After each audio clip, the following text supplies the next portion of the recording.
Assalamualaikum warahmatullahi wabarakatuh. Bismillahirrahmanirrahim. Alhamdulillahi rabbil alamin. Wassalatu wassalamu ala asyrafil anbiya wal mursalin. Sayyidina wa habibina wa qurrati a'yunina wa maulana Muhammadin wa ala alihi wa sahbihi ajma'in. Amma ba'du. Para Dewan Guru, wabil khusus Kepala Madrasah MI Kahasri yang saya hormati, Bapak Ibu Guru yang berbahagia. Syukur alhamdulillah kita dipertemukan oleh Allah Subhanahu wa taala di pagi hari ini di bulan puasa, bulan suci Ramadan. Dan secara khusus pagi hari ini kita akan membahas satu tema yang selalu update karena ini menyangkut kehidupan manusia, keberlangsungan manusia di muka bumi. Bagaimana manusia itu bisa berkembang biak, beranak pinak, tetapi dalam koridor hukum Islam yang mengatur tentang tata cara bagaimana hubungan laki perempuan itu bisa menjadi sah. Dalam kesempatan ini, pokok-pokok pikiran yang ingin saya sampaikan adalah yang pertama mengenai definisi nikah, ta'rif nikah. Yang kedua mengenai dalil-dalil tentang disyariatkannya nikah. Yang ketiga, hikmah daripada disyariatkannya nikah. Yang keempat adalah yang berkenaan dengan sifat akdun nikah. Nanti kita bisa mengadakan interaksi lebih lanjut. Mungkin ini hanya sebagai pengantar saja. Kita harapkan nanti dalam perjalanan kajian ini lebih banyak kepada dialog interaktif ya. Yang pertama adalah berhubungan dengan ta'rif nikah. Ya, ta'rif nikah kalau di dalam kitab-kitab klasik disebutkan bahwa an-nikah itu lughatan ad-dhammu wal wad'u wal aqdu. Kalau kita mendengar kata nikah secara bahasa diartikan sebagai mengumpulkan atau berkumpul, kemudian wal wad'u ini kalau pengajian di pesantren ini tidak dimaknai wal wad'u ya wate begitu saja.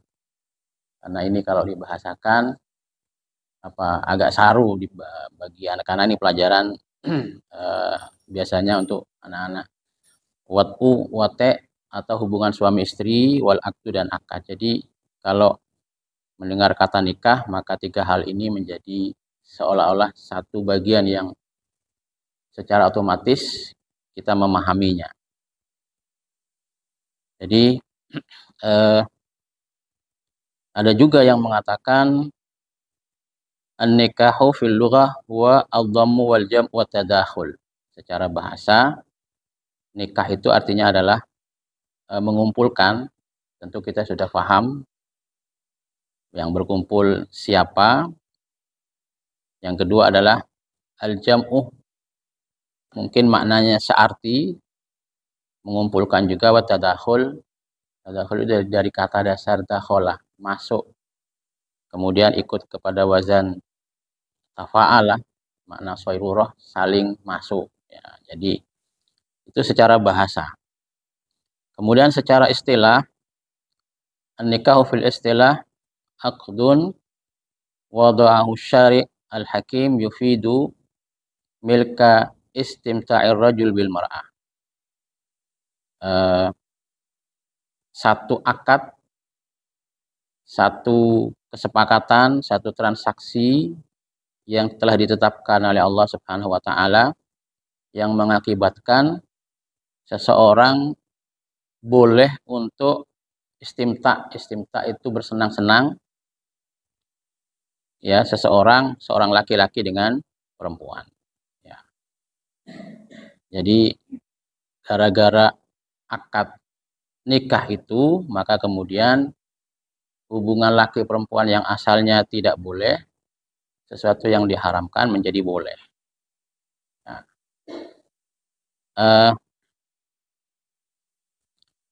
ada lagi juga yang menyebut bahwa secara istilah nikah itu adalah akdun mustamil alal arkan wasyurut, satu akad yang di situ ada rukun dan syarat.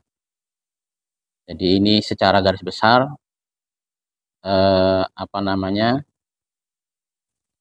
akad secara istilah di dalam agama. Apa sih nikah itu?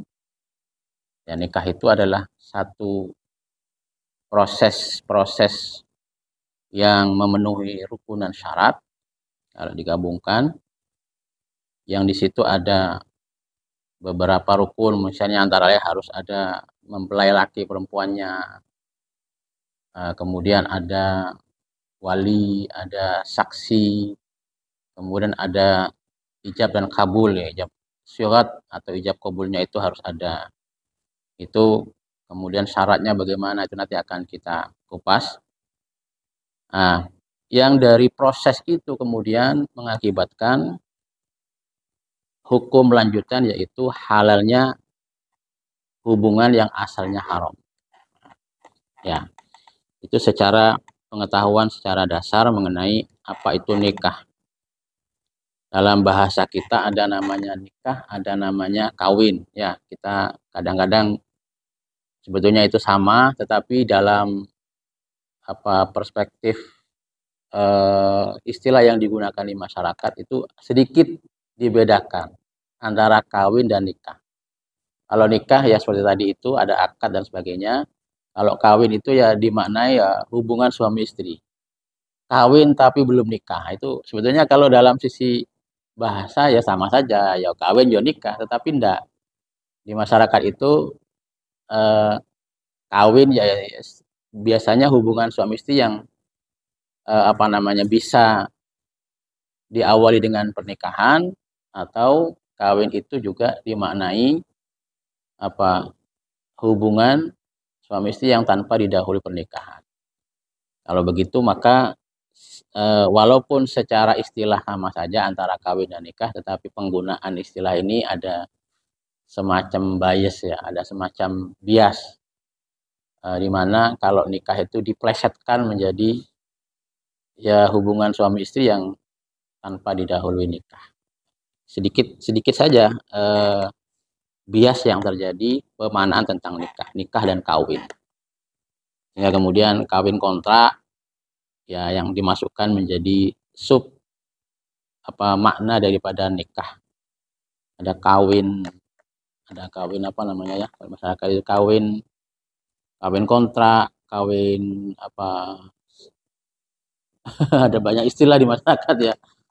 Ada kawin sebulan, ada kawin setahun, ada kawin sesaat, ada kawin sesaat, ada kawin semalam. Itu bagian dari sebenarnya makna yang agak meleset dari pemahaman mengenai kawin. Harusnya kawin itu bahasa Indonesia daripada nikah, ya, tetapi ini tidak. Ada sedikit pergeseran. Dalam Al-Quran disebutkan fankihu ma taba lakum minan nisa'i masna wa thulatha wa ruba'. Fa in khiftum alla ta'dilu fawahidatan aw ma malakat aymanukum. Ini perintahnya jelas. Jadi nikah itu perintah Allah menggunakan fi'il amar, kata perintah. Nikahlah kamu, menikahi perempuan, ya. Tidak dibalik, ya, bukan perempuan yang menikahi laki-laki. Di dunia barat ini kan kadang-kadang terbalik. Ini fankihu, mukhatabnya yang dituju adalah laki-laki. Ma tabalakum, ini perempuan. Nikahilah perempuan yang tabah itu dari kata toyib. Toyib itu maknanya bagus. Bagus itu bisa artinya dalam pandangan, dalam perasaan, dalam cinta, dalam apa namanya segi dalam istilah kita ada namanya bibit, bebet sama bobot ya. Bibitnya bagus, anak turunnya apa cantik-cantik, ganteng-ganteng, kemudian tinggi-tinggi misalnya gitu kalau cari yang ideal. Kemudian ada bobot, bobot itu ya berisi, berisi itu artinya ya kualitasnya bagus ya, pendidikannya bagus dan sebagainya. Kemudian, nah itu kata toyib. Jadi memaknai kata toyib ini fleksibel sesuai dengan. Tapi lagi-lagi seseorang laki-laki memandang perempuan itu cantik tidaknya itu kan relatif. Seseorang memandang katakan si Zainab itu menurut si A cantik, menurut si B tidak cantik. Nah itu tobah itu artinya makanya di sini menggunakan tobah lakum. Jadi ditambah kata lakum. Toyib, cantik, menyenangkan, menurut kamu. Nah, menurut kamu. Jadi ada menurutnya karena soal cinta, soal perasaan itu adalah sesuatu yang relatif. Ya, mata balakum minan nisa. Nah, di situ sejelas di dalam ayat ini secara cantik Allah Subhanahu wa taala menikahi ma itu harusnya sesuatu tetapi kemudian dijelaskan minan nisa. Jadi jangan sampai menikahi yang bukan perempuan. Laki menikahi laki. Kan ada itu ya, ada LGBT, ada ini dan sebagainya. Karena itu secara cantik ayat ini ingin mengajari kita mbok ya gunakan akalnya menikahi ma taba lakum minan nisa. Perempuan yang menurut kamu itu menarik apa menggairahkan, menyenangkan dari sisi apapun, tapi yang perempuan jangan sampai otak kita terbalik, laki menyukai laki-laki dan seterusnya. Ya, atau menikah ada juga kasus tapi di luar negeri menikahi bukan manusia, bukan justru yang dinikahi ada yang menikahi kuda, ada yang menikahi ini. Nah, ini wah ini lebih soro lagi ya, lebih soro lagi dia. Ini harus jadi perintahnya jelas ketika harus menikah maka pilihlah perempuan yang menyenangkan, yang menarik dan sebagainya, tapi perempuan, ya perempuan. Nah, kemudian lanjutan ayatnya masna wa thulatsa wa ruba. Ya, 2, 3 atau 4. Ya. Fa in khiftum alla ta'dilu fawahidatan. Kalau tidak bisa 2, tidak bisa 3 atau 4, ya cukup 1 saja. Nah, ini ada khilaf di antara para ulama mengenai atau memaknai ayat masna wa thulatsa wa ruba. Ada yang mengatakan ini jumhur ulama mengatakan bahwa perintah menikahi perempuan itu ya ini bil khiyar, opsional.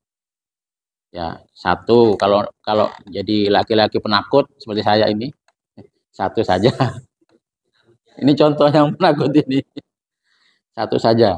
Ya, takut itu tidak dalam pengertian apa ya tidak berani bukan, takut tidak adil, takut tidak bisa membagi waktu, kan banyak pengertian takut itu.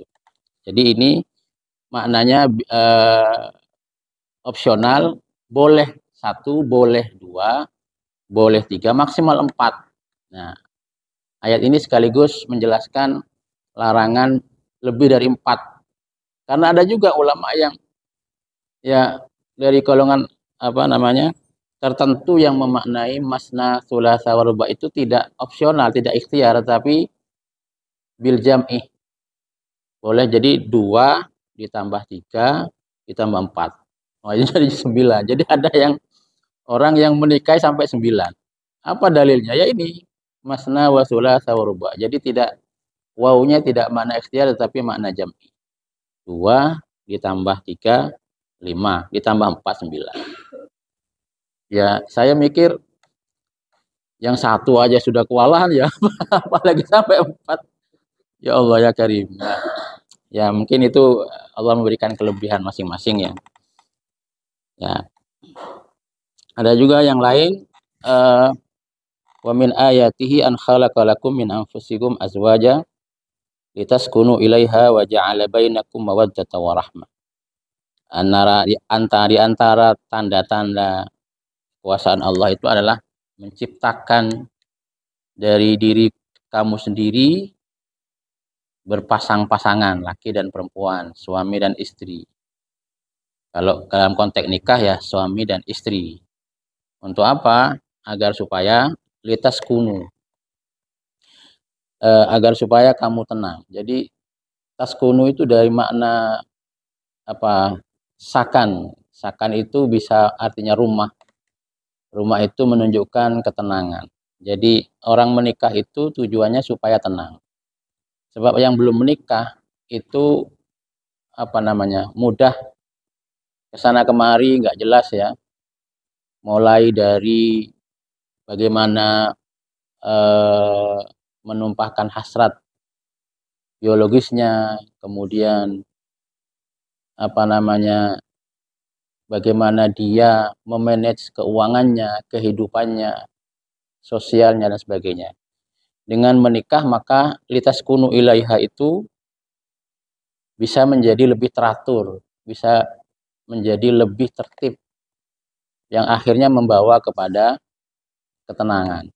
Jadi sebetulnya litas kunu itu adalah akibat daripada pernikahan itu. Dengan menikah maka sakinah, rasa tenang, rasa bahagia, tentrem itu tercipta.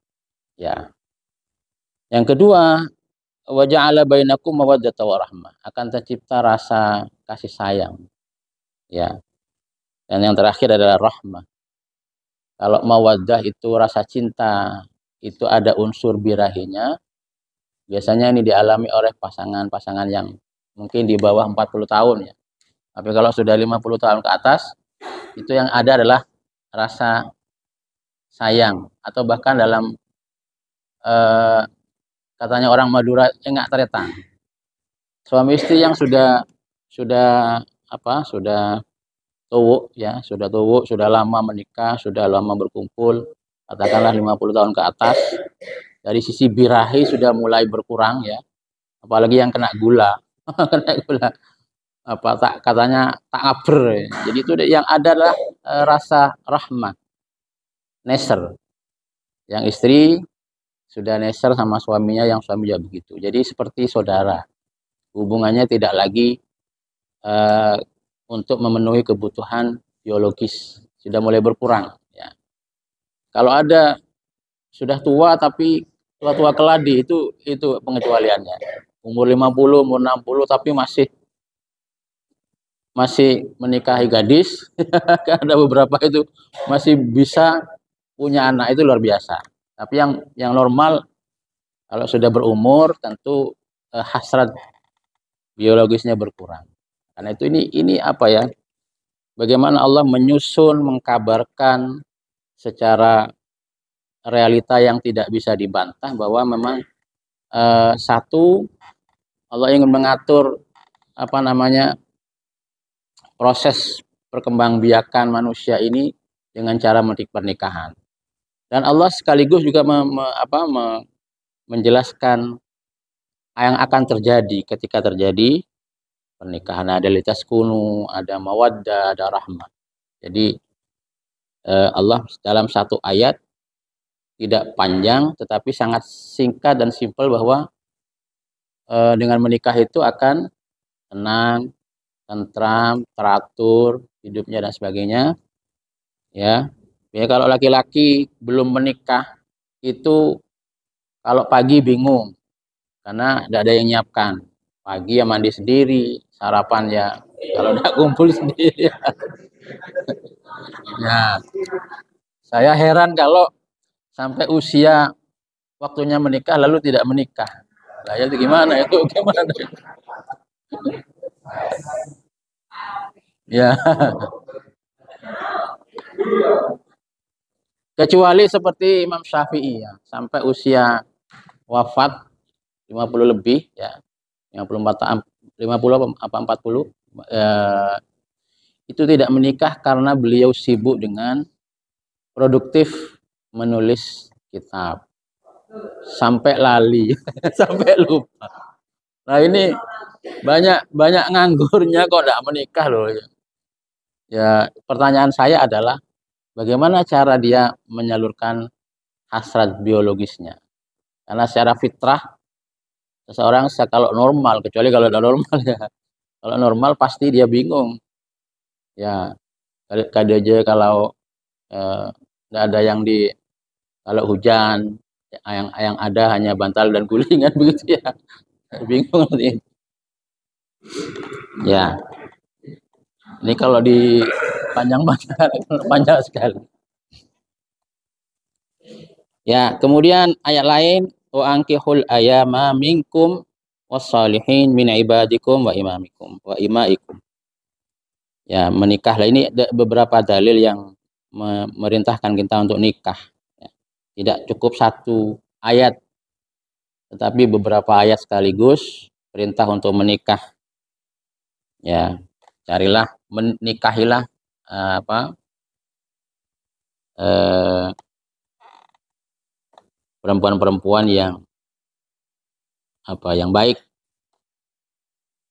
Kemudian dalam hadis disebutkan juga Rasulullah Shallallahu Alaihi Wasallam berpesan, ya ma'syarasy syabab, man istata'a minkumul ba'ata falyatazawwaj. Wahai pemuda yang sudah cukup usia menikah, barang siapa di antara kalian yang mampu secara untuk menafkahi istri, maka hendaklah menikah ya. Nunggu apa lagi, Om? Penghasilan sudah ada. Kira-kira untuk hidup berdua cukup. Maka kata Nabi, falyatazawwaj, jangan ditunda. Nanti karaten nanti gitu. Fa innahu lo ya ini bahasanya. Fa innahu aghaddu lil basar. Karena dengan menikah itu lebih menundukkan ya, mengatur, mengendalikan pandangan. Kalau belum menikah itu karena syahwatnya, apalagi orang Arab ya, orang yang makanannya ya semacam itulah, panas-panas. Pasti itu makanannya panas berakibat pada suhu tubuh panas. Kalau sudah panas, demak itu pertanyaannya itu. Maka menjadi apa? Menjadi kalau bahasa binatang buas ya. Ya, menjadi buas kalau binatang. Kalau orang namanya apa?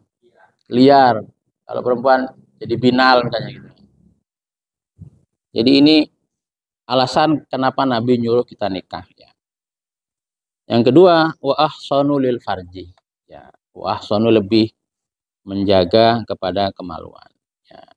Jadi itu tidak diumbar. Yang laki-laki mungkin jajan sana, jajan sini, yang perempuan mungkin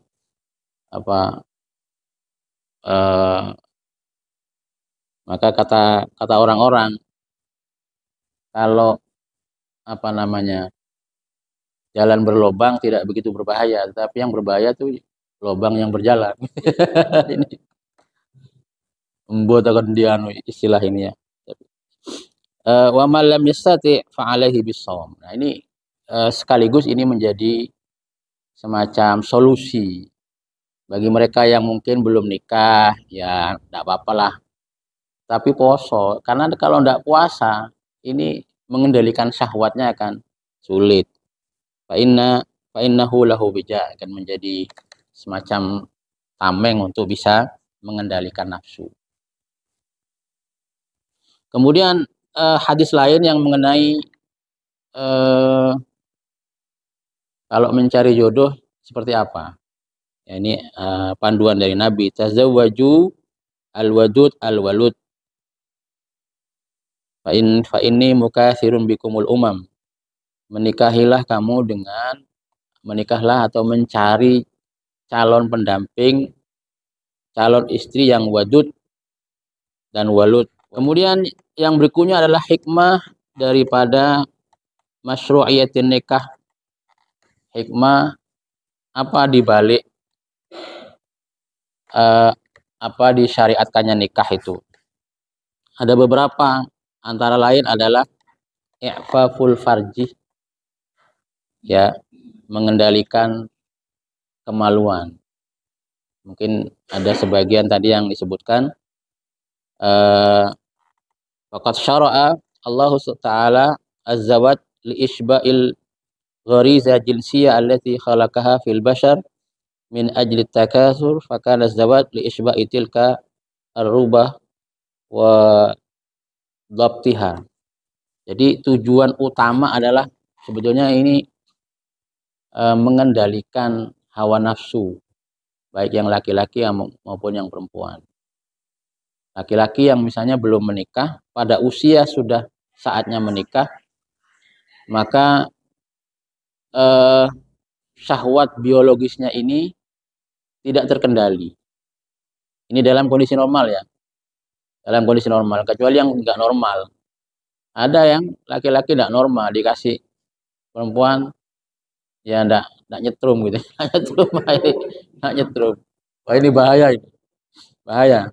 Nah dalam kondisi normal maka harusnya nyetrum, harusnya, karena Allah menciptakan berpasang-pasangan ya, ada laki ada perempuan. Maka ada cerita, ini cerita Israiliyat ketika Allah menciptakan Nabi Adam. Ya, kemudian Nabi Adam bertanya kepada Allah, ya Allah, saya sudah tahu fungsi semua bagian tubuh saya ini. Fungsi mata untuk ini, tangan untuk ini, kaki untuk ini. Satu yang saya belum tahu fungsinya ya Allah. Apa itu? Alat kelamin. Ini dipakai apa ini? Dipakai apa ini? Pakai centong ya, kelemesen. Dipakai macul kurang . Nah, akhirnya Allah menciptakan Ibunda Hawa itu. Tidak menjawab langsung, tapi diciptakanlah Ibunda Hawa kita itu. Oh ternyata setelah diciptakan tahu fungsinya. Oh kayak ini itu ternyata ini. Ya. Jadi itu, karena itu maka persoalan alat kelamin ini kalau tidak dikendalikan dengan cara yang resmi di dalam agama melalui pernikahan maka menjadi bahaya. Ya. Kemudian yang kedua, hikmah disyariatkannya nikah adalah as-sakan wal uns bainaz zaujain. Ya. Menciptakan ketenangan, kenyamanan dan cinta kasih di antara dua pasang suami istri ini. Ya. Bizawaj tahsulur raha wal istiqrar wa tahda'u an-nufus. Dengan adanya pernikahan itu maka seseorang bisa merasakan roha. Roha itu istirahat. Istirahat itu adalah aktivitas yang paling menyenangkan setelah melakukan aktivitas fisik maupun psikis. Habis olahraga yang paling enak apa? Ya, roha, istirahat. Nah, itu gambaran seorang suami yang lelah bekerja seharian, maka ketika pulang dia akan merasakan roha. Disambut, dibuatkan minum, kalau perlu dipijit, kalau perlu dan lain sebagainya ya, dan lain sebagainya. Ini banyak, lebih banyak dari yang disebutkan nih. Tidak hanya sekedar disambut, dibuatkan minum atau banyak yang lain-lain. Ya. Tempat berkeluh kesah, bahkan ada yang sudah sepuh, sama-sama tua tapi menikah.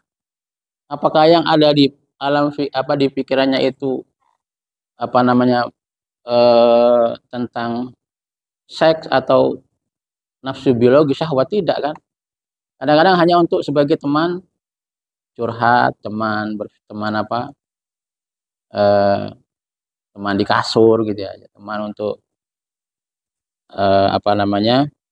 berdiskusi dan sebagainya. Jadi sakan wal uns, rasa tenang, rasa tentram, nyaman, ya, dan cinta di antara kedua suami istri ini. Itu menjadi salah satu tujuan disyariatkannya nikah.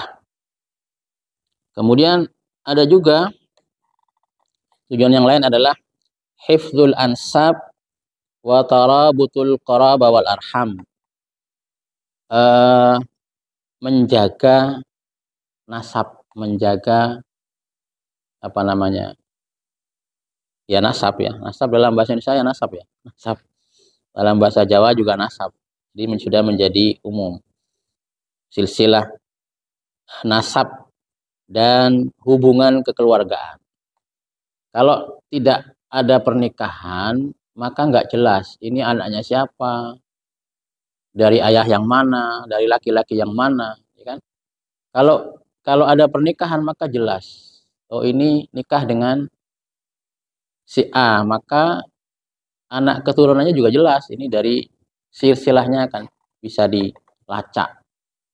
Kalau tidak ada pernikahan, bebas seks bebas, maka tidak bisa dijaga. Ini turunan siapa, gen siapa, karena campur. Maka di dalam Islam pernikahan itu menjadi sangat penting untuk menjaga nasab, untuk menjaga status. Ini anaknya siapa, keturunan siapa, itu jelas. Fabiduniz zawad satakhtalitul ansab wa ta'ummul fawda fil mujtama.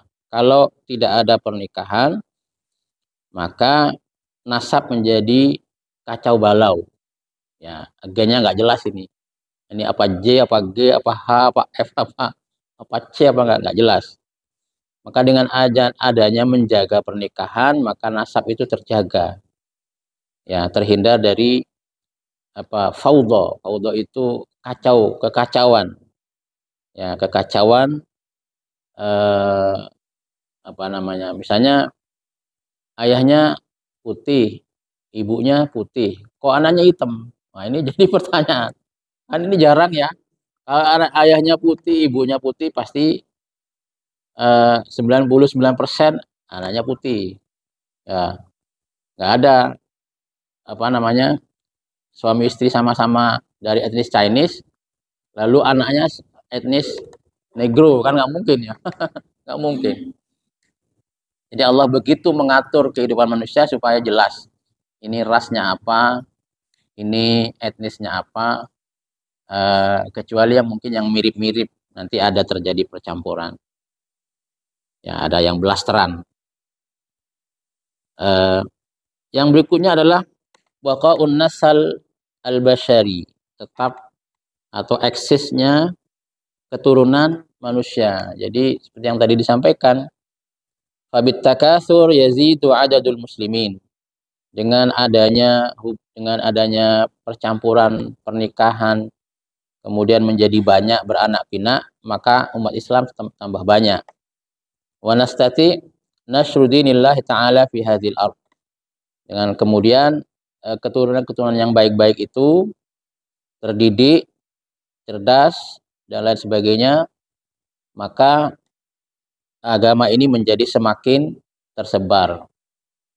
Jadi itu antara lain tujuan adanya pernikahan di dalam agama Islam. Yang berikutnya al-hifad alal akhlak, yaitu bisa menjaga akhlak. Ya. Idh bizawat nahfadhul akhlak minal hubuti wat taraddi fi hawiyatiz zina wal alaqatil mashbuha allati tudammirul farda wal mujtama. Sebab dengan adanya pernikahan itu bisa terjaga akhlaknya, terhindar dari zina di mana-mana, seks bebas yang pada akhirnya merusak tatanan individu maupun masyarakat.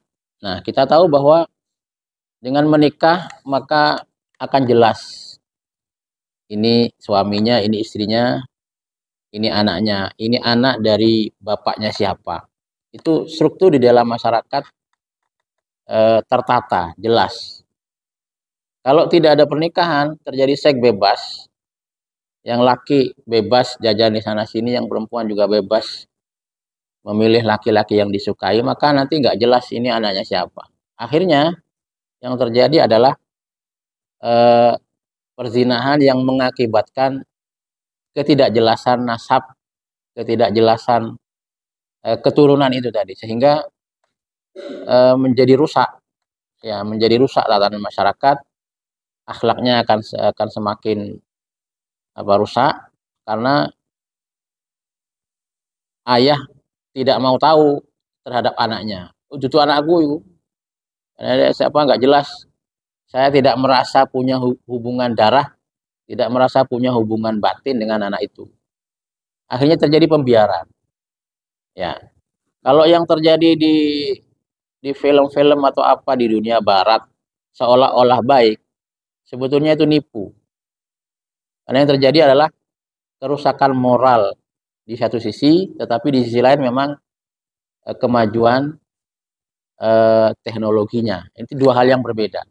Secara teknologi boleh maju, tetapi sebetulnya secara akhlak mereka sangat sangat merosot. Ya. Tidak heran kalau misalnya di dalam dunia pendidikan seorang murid atau bahkan semua murid ya itu memperlakukan gurunya sedemikian rupa.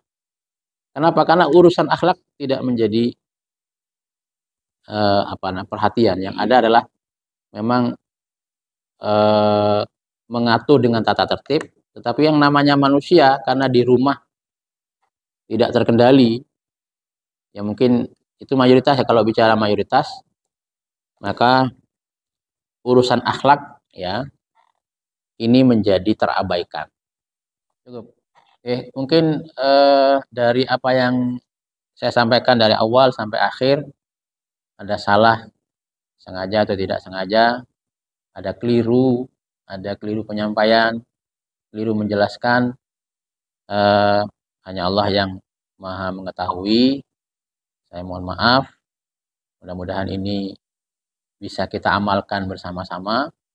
Apa yang baik kita jadikan ibroh untuk kita laksanakan, apa yang tidak baik kita jadikan ibroh untuk kita tinggalkan. Mudah-mudahan di bulan puasa, bulan Ramadan ini Allah Subhanahu wa taala semakin menjadikan kita para suami dan para istri yang baik di mata pasangan kita masing-masing. Amin Allahumma amin.